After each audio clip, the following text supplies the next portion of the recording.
Hey everyone, in this video I'll be showing you how to easily beat the Crater Maker boss in Mewgenics. Now this boss is interesting because every time that we attack it, we're going to cycle through its different attacks. It has 4 of them here, and you're going to see that there'll be exclamation marks on the ground denoting which one is coming next. Now, we got to be paying attention to this because some of them are worse than others. The Crater Howl is terrible because whenever it does this, it's going to stun our team. So the first thing we want to be doing is setting up. Positioning is important on this, and we want to be facing the front of it actually, just not near that big gaping mouth that it has because it can eat our cat's whole. We don't want that to happen. We also don't want to stand near the sides. You can see the diagonal attack that it has there now, and then we switched it to now do the straightforward attack. We want this one if at all possible because it's going to run through the bramble here and take a bunch of damage. Now, one thing we can do is actually position ourselves to the side of its mouth.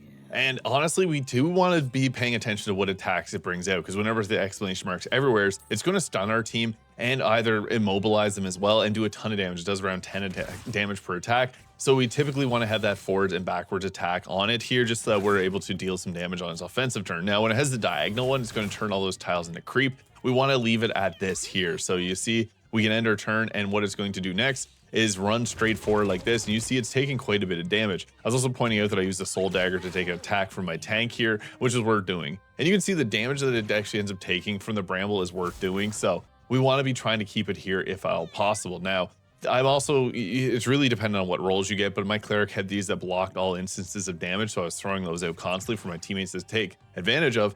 But we typically want to have some of them behind him and the tank and cleric near the front line. So positioning is important. Obviously, we need to get some mobility-based tools. And it's sometimes worth just not attacking this boss so that this attack here doesn't end up happening. So it can end up being really bad. I immobilized him there, but he did the Crater Howl, as you see, and it stunned all my cats. This is really bad because then he took out my mage. Had we not had that attack happen, this would have went a lot better. So sometimes it's best just to not let that Crater Howl go, because you can see there, when he does it multiple times in a row, it can end up just being absolutely devastating. So if he's doing that attack, going to attack him at least one time, it'll make this a lot easier because he's just going to continue spamming that otherwise.